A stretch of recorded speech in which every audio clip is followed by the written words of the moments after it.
Because the contrast between 2025 and 2024 has been so great, we thought it would be useful to do a kind of quick review of the past year, because there's always that truism in crop management that we manage this year's crop on last year's experience. So a year ago at this time, we were really only just getting spring barleys into the ground, in contrast to the spring barley that we're in today, where it's come through really well this year.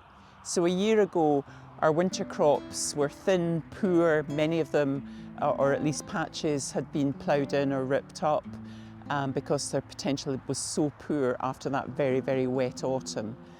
And then the spring crop was horribly delayed by continuing relentless wet weather. So that wet weather led to kind of high disease levels. We had a lot of septoria in winter wheats, and fungicide programmes, particularly on wheat varieties, really struggled a year ago.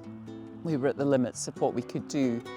And the same in the winter barley and potatoes. Again, lots of blight in wet conditions. And really the contrast with this year is so great. Our winter crops have gone in the back end of 2024 in really good conditions. We had a long drilling period. They emerged well. And there was a little bit of disease in the winter crops before Christmas, but actually this dry, cool weather that we've had over the key growing periods has really helped keep disease levels down. And probably yellow rust is the only exception, yellow rust in wheat.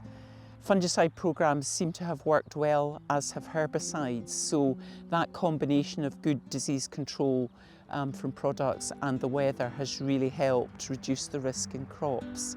So there is scope this year to manage inputs in those crops a little bit more carefully. Obviously be responsive to what you see in the crop. We are worried about yellow rust because there seem to be new variants there getting into varieties that haven't previously seen yellow rust. And for the spring crops, again, the potential is good.